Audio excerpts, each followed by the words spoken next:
ಪ್ರಿಯ ಸ್ನೇಹಿತರೆ, ಪಾಲಕರಿಗೆ ಪ್ರಾಚಾರ್ಯರ ಪಾಠಗಳು ಮಾಲಿಕೆಯಲ್ಲಿ ಇಂದು ನಿಮ್ಮ ಮಕ್ಕಳು ಮನೆಗಿಂತ ಹೆಚ್ಚಾಗಿ ಗೆಳೆಯರ ಬಳಗದಲ್ಲಿ ಇರುತ್ತಾರೆಯೇ ಕುರಿತು ಚಿಂತನ.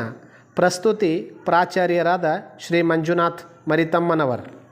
ಬಾಲ್ಯ ಎಂದರೆ ಮೋಜು ಮಸ್ತಿಗಳ ತಾಣ, ನೆನಪುಗಳ ನೆಲವೀಡು. ಬಾಲ್ಯ ಮತ್ತು ಹರೆಯದಲ್ಲಿ ಹೆಚ್ಚಾಗಿ ಮಕ್ಕಳು ಮನೆಗಿಂತ ಗೆಳೆಯರ ಬಳಗದಲ್ಲಿ ಇರಲು ಇಷ್ಟಪಡುತ್ತಾರೆ. ಪ್ರತಿಯೊಬ್ಬರ ಜೀವನದ ಅಮೂಲ್ಯ ಆಸ್ತಿಯಾಗಿರುವ ಬಾಲ್ಯ ಮತ್ತು ಹದಿಹರೆಯದಲ್ಲಿ ಹಿತ ಅನುಭವ ನೀಡಿ ಕಾಲ ಕಳೆಯುವ ಮಕ್ಕಳಿಗೆ ಗೆಳೆಯರೇ ಫೈನಲ್, ಉಳಿದವರೆಲ್ಲ ನಿಲ್. ಗೆಳೆಯ ಗೆಳತಿಯರ ನಡುವೆ ಇದ್ದಾಗ ಮಕ್ಕಳಿಗೆ ಜನರೇಷನ್ ಗ್ಯಾಪ್ನ ಸಮಸ್ಯೆ ಕಾಡುವುದಿಲ್ಲ. ಕೆಲವು ವೈಯಕ್ತಿಕ ಸಮಸ್ಯೆ ಹೇಳಿಕೊಂಡು ಹಗುರಾಗಲು ಮಕ್ಕಳಿಗೆ ಸ್ನೇಹಿತರೇ ಬೇಕು. ಕುಟುಂಬದ ಸಾಮಾಜಿಕ ಸ್ಥಿತಿಗತಿ ಕೆಳಮಟ್ಟದಲ್ಲಿದ್ದರೆ ಅದನ್ನು ಮರೆಮಾಚಲು ಸ್ನೇಹಿತರ ಗುಂಪಿನೊಂದಿಗೆ ಗುರುತಿಸಿಕೊಳ್ಳುವ ಬಯಕೆ ಮಕ್ಕಳದ್ದಾಗಿರುತ್ತದೆ. ತಮ್ಮ ಗುಪ್ತ ಚಟುವಟಿಕೆಗಳು ಅಪ್ಪ ಅಮ್ಮನಿಗೆ ಗೊತ್ತಾದರೆ ಬೈಗುಳ ತಿನ್ನಬೇಕಾಗುತ್ತದೆ. ಆದ್ದರಿಂದ ತಂದೆ ತಾಯಿಯಿಂದ ಅಂತರ ಕಾಯ್ದುಕೊಳ್ಳಲು ಮಕ್ಕಳು ಬಯಸುತ್ತಾರೆ. ಏನೇ ಮಾಡಿದರೂ ಅದಕ್ಕೆ ಗೆಳೆಯರು ಬೆನ್ನೆಲುಬಾಗುತ್ತಾರೆ ಎಂಬ ನಂಬಿಕೆ ಮಕ್ಕಳದ್ದು. ಗಂಡ ಮತ್ತು ಹೆಂಡತಿ ಸಂಸಾರ ರಥದ ಎರಡು ಗಾಲಿಗಳಿದ್ದಂತೆ. ಅವರ ನಡುವೆ ಹೊಂದಾಣಿಕೆ ತುಂಬ ಮುಖ್ಯ. ಸದಾ ಜಗಳವಾಡುವ ತಂದೆ ತಾಯಿಗಳಿರುವ ಮನೆಯ ಮಕ್ಕಳು ಹೊರಗಡೆ ಏಕಾಂಗಿಯಾಗಿ ಅಥವಾ ಗೆಳೆಯರೊಂದಿಗೆ ಇರಲು ಇಷ್ಟಪಡುತ್ತಾರೆ. ಪ್ರವಾಸ ಮತ್ತು ತಿರುಗಾಟವನ್ನು ಹೆಚ್ಚು ಇಷ್ಟಪಡುವ ಯುವಕ ಯುವತಿಯರು ಹೆಚ್ಚಾಗಿ ಮನೆಯಿಂದ ಹೊರಗಿರಲು ತವಕಿಸುತ್ತಾರೆ. ಚಿಕ್ಕಂದಿನಲ್ಲಿ ಉಂಟಾದ ಕಹಿ ಅನುಭವ, ನಿರಂತರ ಮಾನಸಿಕ ಚಿಂತನೆ, ಕೈಗೂಡದ ಬಯಕೆಗಳು ಮಕ್ಕಳನ್ನು ಮನೆಯಿಂದ ಹೊರಗಿರಲು ಪ್ರೇರೇಪಿಸುತ್ತವೆ. ವಿಪರೀತ ಏಕಾಂತ ಇಷ್ಟಪಡುವವರು, ಸಾಮಾಜಿಕ ಜೀವನದಿಂದ ಕೌಟುಂಬಿಕ ಸಮಸ್ಯೆಗಳಿಂದ ಹೈರಾಣಾದವರು ಗೆಳೆಯರಲ್ಲಿ ಒಂದು ತೆರನಾದ ಕಂಫರ್ಟ್ ಫೀಲ್ ಅನುಭವಿಸುತ್ತಾರೆ. ಮಕ್ಕಳ ಅಭಿರುಚಿ, ಶೈಕ್ಷಣಿಕ ಆಯ್ಕೆಗಳನ್ನು ಪಾಲಕರು ಗೌರವಿಸದೇ ಹೋದಾಗ ಮೊಂಡುತನ, ಹಠ ಹಾಗೂ ಹತಾಶ ಭಾವನೆ ಮಕ್ಕಳನ್ನು ಮನೆಯಿಂದ ಹೊರಬಂದು ಗೆಳೆಯರ ಸಹವಾಸದಲ್ಲಿರಲು ಪ್ರಚೋದಿಸುತ್ತವೆ. ಪಾಲಕರು ಮಕ್ಕಳಿಗೆ ಸಮತೋಲಿತ ಆಹಾರ, ಇಷ್ಟಪಡುವ ಬಟ್ಟೆಗಳನ್ನು ಒದಗಿಸುವುದರ ಜೊತೆಗೆ ಪ್ರೀತಿ ವಿಶ್ವಾಸಗಳಿಂದ ಪೋಷಿಸಬೇಕು. ಈ ವಯಸ್ಸೇ ಕೂಟಯುಗವಾದ್ದರಿಂದ ಗೆಳೆಯರ ಬಳಗದಲ್ಲಿ ಮಕ್ಕಳಿದ್ದರೆ ಭಯಪಡುವ ಅಗತ್ಯವಿಲ್ಲ.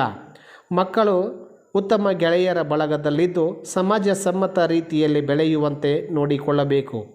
ಸಜ್ಜನರ ಸಂಘ ಹೆಜ್ಜೇನು ಸವಿದಂತೆ.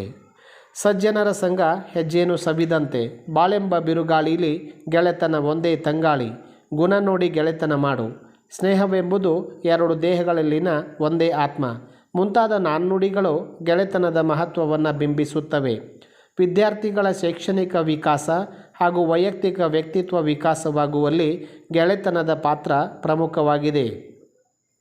ಸ್ನೇಹಿತರೆ, ನಿಮ್ಮ ಮಕ್ಕಳು ಉತ್ತಮವಾದ ಗುಣಗಳಾದ ಪ್ರಾಮಾಣಿಕತೆ, ದಯೆ, ಅನುಕಂಪ, ಹೃದಯ ವೈಶಾಲ್ಯತೆ, ಪ್ರೀತಿ, ವಾತ್ಸಲ್ಯ ಹೊಂದಿದ ಉತ್ತಮ ಗೆಳೆಯರ ಒಡನಾಟದಲ್ಲಿರುವಂತೆ ನೋಡಿಕೊಳ್ಳಿ. ತಂದೆ ತಾಯಿ, ಅಣ್ಣ ತಮ್ಮ, ಅಕ್ಕ ತಂಗಿ, ಬಂಧು ಬಾಂಧವರ ಜೊತೆ ಹಂಚಿಕೊಳ್ಳದ ನೋವು ನಲಿವುಗಳನ್ನು ನಿಮ್ಮ ಮಕ್ಕಳು ಅವರ ಗೆಳೆಯರ ಜೊತೆ ಹಂಚಿಕೊಳ್ಳುತ್ತವೆ. ಅವರ ಭಾವೋದ್ವೇಗಗಳನ್ನು ನಿಯಂತ್ರಿಸಿ ಸಮಸ್ಥಿತಿಗೆ ತರುವ ಸ್ನೇಹಿತರ ಒಡನಾಟದಲ್ಲಿರಲು ಸಹಾಯ ಮಾಡಿ. ಸಂಘದಿಂದ ಸನ್ಯಾಸಿ ಕೆಟ್ಟ ಎಂಬ ನಾಣ್ಣುಡಿಯಂತೆ ಕೆಟ್ಟ ಜನರ ಸಹವಾಸದಿಂದ ಉತ್ತಮನು ಕೂಡ ದುಷ್ಟ ವ್ಯಕ್ತಿಯಾಗಬಹುದು. ಕಳ್ಳರು, ಸುಳ್ಳು ಹೇಳುವವರು, ಅಪ್ರಾಮಾಣಿಕರು, ಮೋಸಗಾರರು, ಧೂಮಪಾನ ಮಾಡುವವರ ಸಹವಾಸದಿಂದ ನಿಮ್ಮ ಮಕ್ಕಳು ದೂರದಲ್ಲಿರಲಿ. ಮಕ್ಕಳು ತಮ್ಮ ಮನೋಭಾವಕ್ಕೆ ಸರಿ ಹೊಂದುವ ಸಮಾನ ಮನಸ್ಕರ 3-4 ಜನರ ಸಹವಾಸ ಮಾಡಲಿ. ಪಠ್ಯ ವಿಷಯದ ಜೊತೆಗೆ ಬಿಡುವಿದ್ದಾಗ ಅವರ ಜೊತೆ ಚರ್ಚೆ ಮಾಡಲಿ. ಒಬ್ಬೊಬ್ಬರು ಒಂದೊಂದು ವಿಷಯದಲ್ಲಿ ಹೆಚ್ಚು ಬುದ್ಧಿವಂತರಿರುವರು. ನಿಮ್ಮ ಮಕ್ಕಳು ಕರಗತ ಮಾಡಿಕೊಂಡ ವಿಷಯವನ್ನು ಅವರ ಸ್ನೇಹಿತರಿಗೆ ಹೇಳಲಿ. ಅವರು ಪ್ರಾವೀಣ್ಯತೆ ಪಡೆದ ವಿಷಯಗಳನ್ನು ನಿಮ್ಮ ಮಕ್ಕಳು ಕೇಳಿ ತಿಳಿದುಕೊಳ್ಳಲಿ. ಎಲ್ಲರೂ ಸೇರಿ ಪರೀಕ್ಷೆ ಸಮೀಪಿಸಿದಾಗ ಮಾದರಿ ಪರೀಕ್ಷೆ ಬರೆದು ಪರಸ್ಪರ ಉತ್ತರ ಪತ್ರಿಕೆಗಳನ್ನು ವಿನಿಮಯ ಮಾಡಿಕೊಂಡು ಮೌಲ್ಯಮಾಪನ ಮಾಡಿಕೊಂಡು ಪರೀಕ್ಷೆಗೆ ಚೆನ್ನಾಗಿ ತಯಾರಾಗಲಿ. ಸ್ನೇಹಿತರೆ, ಮಕ್ಕಳು ತಮ್ಮ ಸ್ನೇಹಿತರ ಜೊತೆಗೆ ಆರೋಗ್ಯಕರ ಸ್ಪರ್ಧೆ ಹೊಂದಿರಲಿ. ಅರ್ಧವಾರ್ಷಿಕ ಪರೀಕ್ಷೆಗಳಲ್ಲಿ ಅವರಿಗಿಂತ ಹೆಚ್ಚು ಅಂಕ ಗಳಿಸಿದ ಸ್ನೇಹಿತರಿಗಿಂತ ನಾನು ಹೆಚ್ಚು ಅಂಕ ಗಳಿಸುತ್ತೇನೆಂದು ಸಂಕಲ್ಪ ಮಾಡಿಕೊಂಡು ಆರೋಗ್ಯಕರ ಸ್ಪರ್ಧೆಗೆ ಮುಂದಾಗಲಿ. ನಿಮ್ಮ ಮಕ್ಕಳಿಗಿಂತ ಹೆಚ್ಚು ಅಂಕ ಗಳಿಸಿದ ಸ್ನೇಹಿತರನ್ನು ನೀವು ಕೂಡ ಅಭಿನಂದಿಸಿ. ಅವರ ಬಗ್ಗೆ ಈರ್ಷೆ, ಹೊಟ್ಟೆ ಕಿಚ್ಚು ಬೇಡ.